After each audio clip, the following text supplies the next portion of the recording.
Hi friends, welcome back to my channel Srivani blog. So ఇప్పుడైతే నేను టమాటా చట్నీ చేస్తున్నాను. ముందుగా నేను కేజీన్నర టమాటాలు అయితే తీసుకున్నాను. ఈ చట్నీకి ముందుగా మనము టమాటాలు అనేవి చాలా గట్టిగా ఉండాలండి. అలా ఉంటేనే ఈ చట్నీ అనేది పర్ఫెక్ట్గా కుదురుతుంది. సో నేనైతే ఇక్కడ టమాటాలని చాలా చిన్న ముక్కలుగా కట్ చేసి పెట్టుకున్నానండి. అలా అయితేనే టమాటాలు చాలా త్వరగా ఉడికిపోతాయి, చట్నీ కూడా బాగా వస్తుంది. ఆ తర్వాత చింతపండు ఎంత అంటే మన 2 పిడికిళ్ళంతా తీసుకున్నానండి నేను కనీసము. దాన్ని మంచిగా 2 టైమ్స్ కడిగానండి. కడిగిన తర్వాత మనం కట్ చేసి పెట్టుకున్న టమాటో ముక్కల్లో ఈ చింతపండు రెబ్బలను వేసుకుంటున్నాను. మనకి ఈ చింతపండు నానాల్సిన అవసరం ఏం లేదండి, టమాటాల్లో వేస్తే అదే ఉడికిపోతుంది.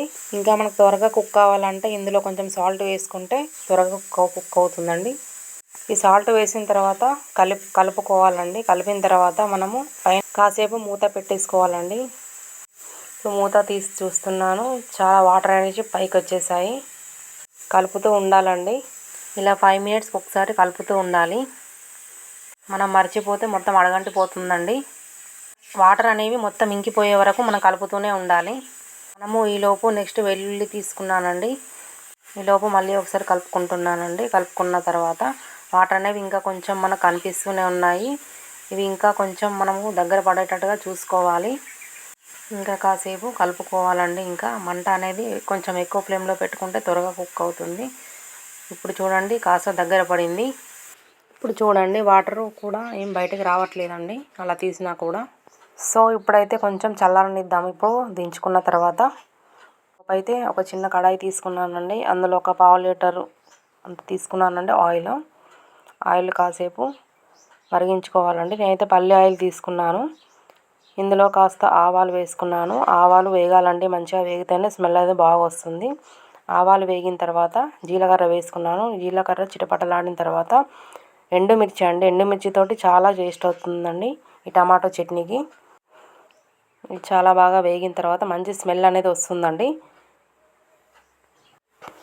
ఇలా వచ్చిన తర్వాత మనము తీసుకున్న వెల్లుల్లి ఉంది కదా, ఆ పేస్ట్ అనేది ఇందులో వేసేసుకోవాలి. వేసుకున్న తర్వాత చాలా బాగా ఎర్రగా వచ్చేటట్టుగా మనము దాన్ని కలుపుతూ ఉండాలండి. ఈ వెల్లుల్లిని చాలా బాగా రెడ్గా వచ్చేటట్టుగా ఫ్రై చేసుకోవాలి. ఇలా కలుపుతూ ఉండాలండి, అడగంటకూడదు ఈ వెల్లుల్లి కూడా. ఇంకా నేనైతే పల్లి ఆయిల్ తీసుకున్నానండి. ఈ చట్నీకి మనం పల్లి ఆయిల్ వాడితేనే టేస్ట్ అనేది చాలా ఎక్కువగా వస్తుంది. ఆ తర్వాత కాస్త పసుపు వేసుకున్నాను. పసుపు వేసుకున్న తర్వాత మళ్ళీ ఒకసారి దీన్ని కలబెట్టుకోవాలి. కలబెట్టిన తర్వాత నేను కాస్త ఇంకొంచెం జీలకర్ర పౌడరు వేస్తున్నాను.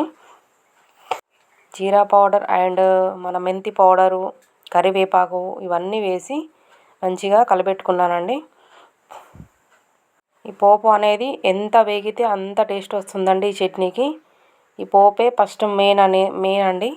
ఇలా కలబెడుతూ ఉండాలండి. కలబెట్టిన తర్వాత ఇందులోకి మనం కారం తీసుకుంటున్నాను. ఎంత అంటే కేజీన్నర టమాటా కదండి, ఇందులో కేజీన్నర టమాటాలకి 1 స్పూన్కి మళ్ళీ సగం వేస్తున్నానండి. సాల్ట్ సగం 2 స్పూన్లు వేసానండి. మనం తీసుకున్న టమాటా క్వాంటిటీని బట్టి మనం ఎంత వేసుకోవాలో మీకు అందరూ తెలిసే ఉంటుంది. ఆ తర్వాత జీలకర్ర పొడి వేస్తున్నాను. జీలకర్ర పొడి వేసిన తర్వాత మెంతి పొడి వేసుకోవాలండి. ఈ మెంతి పొడి జీలకర్ర పొడితోనే ఈ టమాటాకి టేస్ట్ వస్తుంది. ఆ తర్వాత దీన్ని మన టమాటా చట్నీలో వేస్తున్నానండి. వేసిన తర్వాత కలబెట్టుకోవడమేనండి. చూసారా ఎంత బాగుందో. అయితే ఇందులో కాస్త ఆయిల్ తగ్గిందండి, నేను మళ్ళీ వేసుకున్నాను పైనుంచి. క్లిప్ అయితే మిస్ అయిందండి. ఆ తర్వాత నేను ఒక బాక్స్లో తీసి పెట్టుకున్నానండి. చూడండి ఇంత అయింది. కేజీన్నర టమాటాలకి నాకు ఇంత క్వాంటిటీ వచ్చిందండి. 1 కేజీ వరకు వచ్చిందండి. చూడండి. Bye friends.